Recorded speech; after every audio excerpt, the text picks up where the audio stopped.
eu queria conversar com vocês fazendo a seguinte pergunta. Como é que vocês podem ser processados sendo engenheiros? Como é que vocês podem ser processados sendo engenheiros?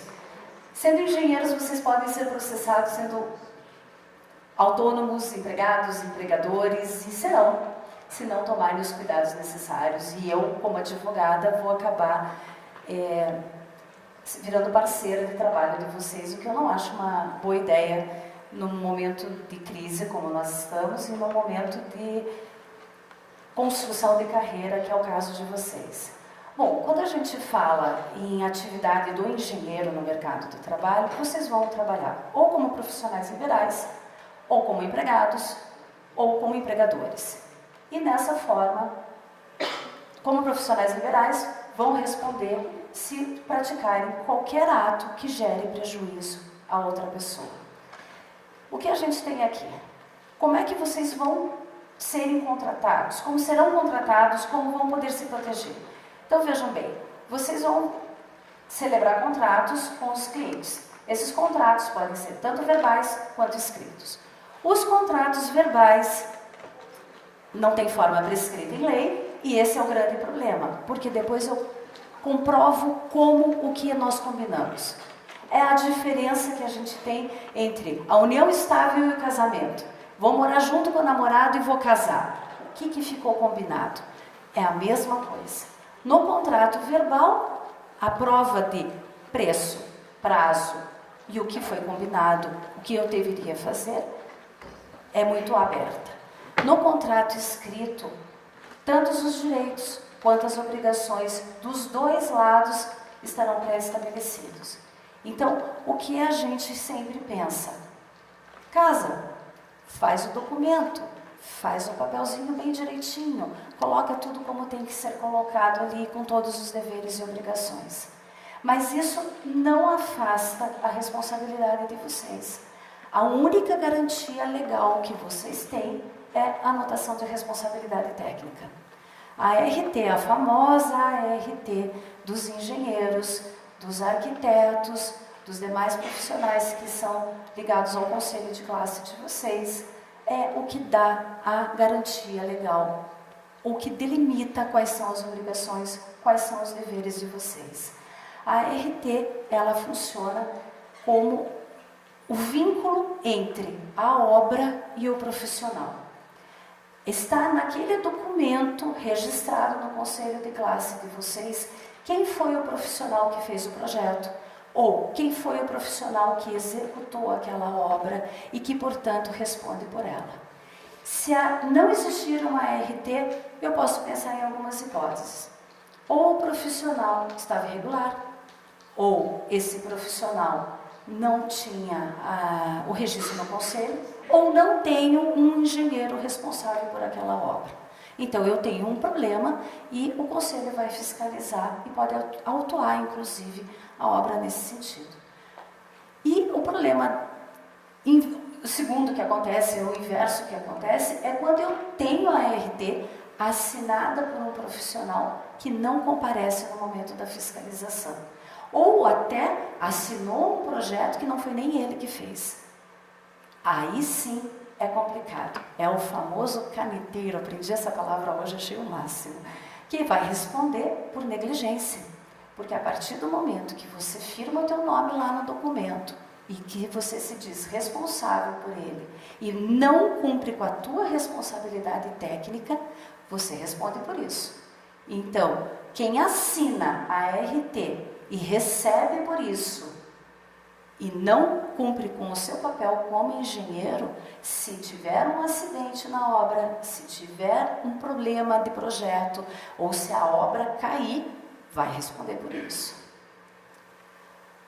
O contrato, esse documento escrito, que é muito mais particular da minha área, tem algumas cláusulas gerais que devem ser colocadas para a garantia de quem está celebrando aquele contrato. A gente sempre inicia um contrato colocando a classificação das partes. Então, o nome dos contratantes, o número dos documentos dos contratantes, o endereço dessas pessoas, onde elas podem ser localizadas, toda a classificação dessas partes. Depois, a descrição do contrato, o próprio objeto, o que nós estamos pactuando ali. Eu estou te contratando para você fazer só o projeto. Está ali no contrato. Não, você vai fazer o projeto, mas vai acompanhar a obra. Está ali no contrato. Tudo referente à obra tem que estar descrita naquele contrato. Uma outra cláusula obrigatória, já que nós estamos falando de um contrato de obra, um contrato de prestação de serviço, é o preço e a data de pagamento. Quanto que vai ser pago? Uma parte no início da obra, outra parte depois vai ser parcelado, vai ser à vista. Os valores vão ser corrigidos, não serão. Tudo tem que estar definido naquele momento. Além do preço, todas as hipóteses de rescisão. Porque pode acontecer de qualquer uma das partes, o dono da obra ou o engenheiro, decidir extinguir o contrato de trabalho antes da obra terminar. E daí como é que faz? O Código Civil, ele regulamenta isso. Se o dono da obra resolve extinguir o contrato antes do seu término, ele tem que pagar as despesas que o engenheiro teve e os lucros cessantes, ou seja, aquilo que ele poderia ter ganho e que é passível de comprovação. Se eu demonstrar os lucros que são razoavelmente perceptíveis e documentados, o dono da obra tem que pagar. Da mesma forma, o engenheiro pode extinguir o contrato antes do tempo, quando ele percebe que o dono agiu de alguma maneira faltosa, praticou algum ato culposo, sonegou alguma informação, ou quando ele percebe algum problema no terreno, ou algum problema hidráulico que não era de conhecimento anterior, ou quando acontece alguma força maior, que para nós do direito seria algum evento da natureza, inundou, pegou fogo, ou teve uma greve que não tem como terminar a obra da maneira ou no prazo determinado. Pode extinguir o contrato, como foi celebrado.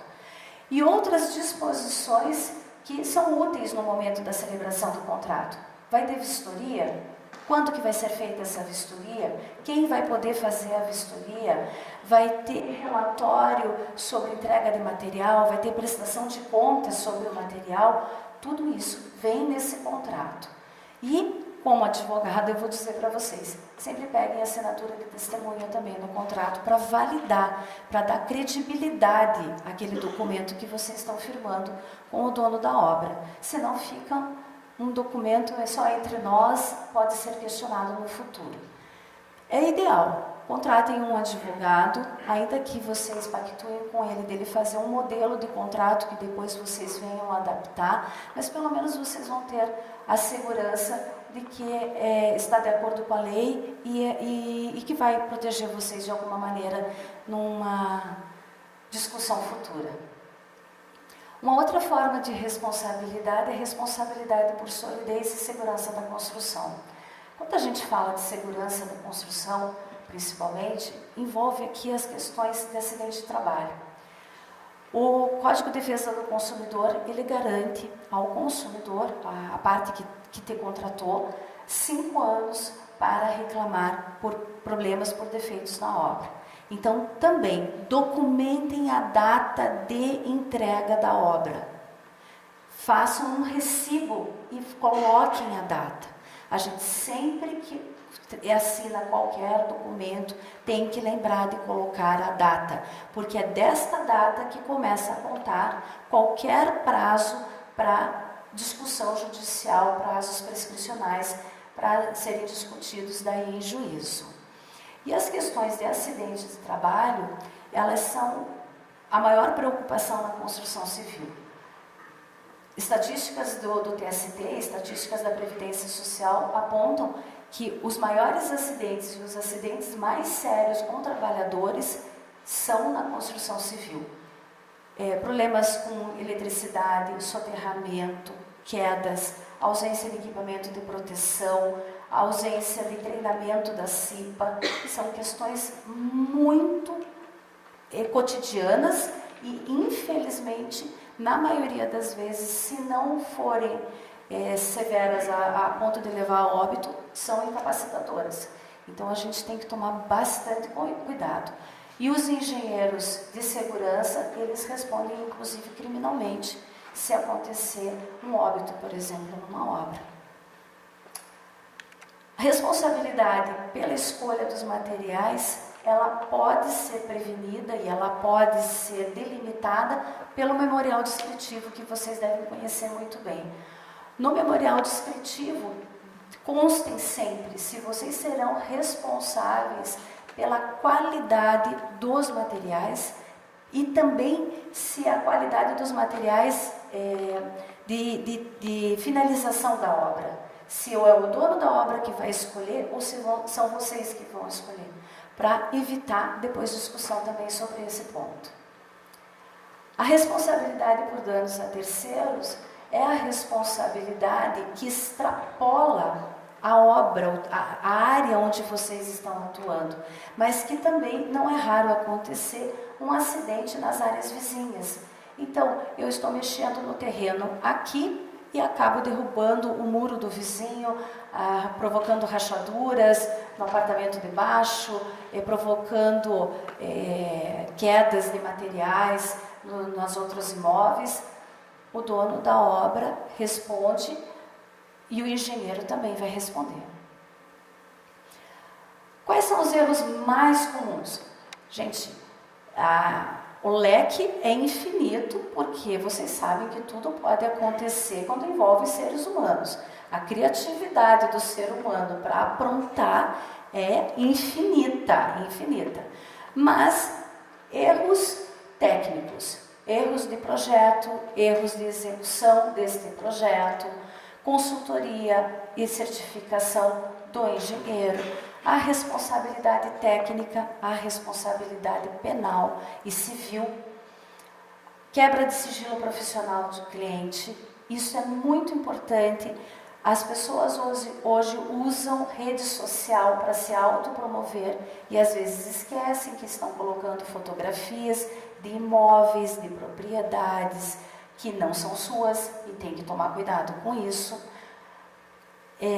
Falha no gerenciamento e na supervisão da obra, a responsabilidade pela entrega, pela instrução e pela fiscalização de equipamentos de proteção, a responsabilidade pelo emprego de material impróprio, responsabilidade pelos subcontratados, também é uma questão importante, porque a gente tem que ficar definido se aquele empregado que foi subcontratado vai ser de responsabilidade do engenheiro ou da subempreiteira, e a atual e polêmica preocupação com dano ambiental. Qualquer obra hoje gera lixo, gera impacto, e essa responsabilidade social não afasta os engenheiros dessa preocupação. O que é responsabilidade? Eu estou falando de responsabilidade, O que é essa responsabilidade? É o dever que a gente tem de indenizar aquele que a gente prejudicar. Em regra, eu sempre estarei falando de atos ilícitos, ou seja, eu deveria ter feito ou deixado de fazer alguma coisa que me é proibido pela lei.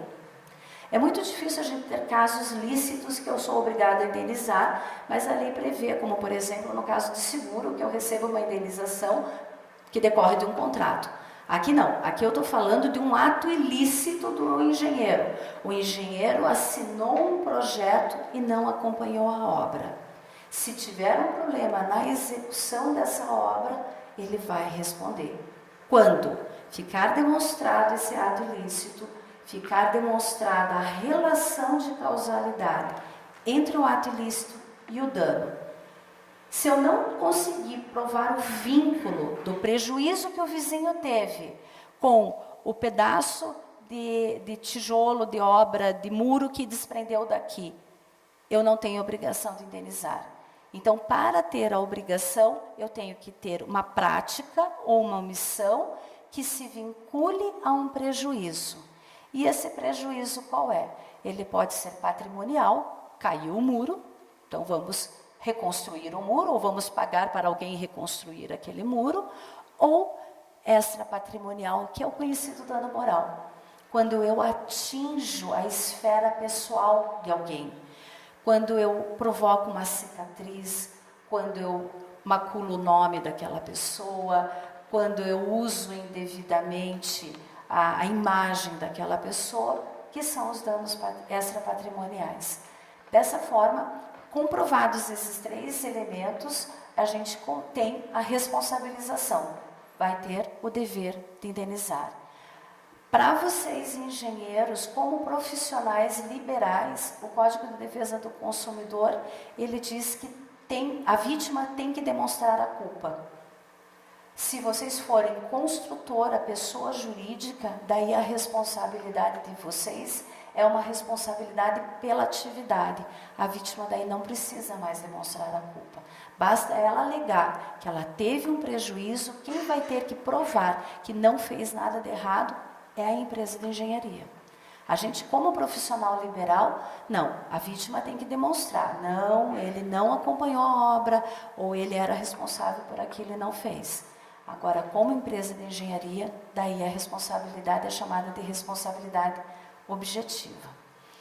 Eu falei que ia encerrar mostrando algumas imagens que chocam a mim como profissional do direito, porque eu não consigo entender quem é que desenhou essa janela. Eu só posso acreditar que não foi um engenheiro, né? Porque tem um problema ali de enquadramento assim, meio sério. Agora, esse banheiro, vamos dizer que a solução foi criativa, né? A gente sempre... O brasileiro é muito engenhoso na hora de resolver problemas. Onde está a porta? Me contem aonde foi parar a porta. Qual é a utilidade? Só se for para tirar foto, né? A gente sobe na escada e fica ali. A porta está aqui. Ah, fechamos a porta. Colocaram a porta no lugar errado. Mas para que ela abre, se é que abre, também não sei. Eu já vi fazerem isso do lado da minha casa. Colocaram um poste na escada. Ficou bonito, é útil assim bastante, principalmente quem tem dificuldade de locomoção. As escadas é um problema, né? A escada gera uma dificuldade assim de distribuição do espaço. E daí se você tem um problema de altura, você usa esse caixa eletrônico que ele fica bem confortável, você senta no chão, tem acesso à tela sem nenhuma dificuldade. Escadas também, mais uma vez, só que aqui você tem que ir sentadinho na escada rolante para não perder a cabeça. E é a pérola, eu acho essa ponte, a ponte do... que balança mas não cai, para que serve essa ponte? Eu também não sei, deve ter alguma explicação matemática, mas isso eu deixo por conta de vocês.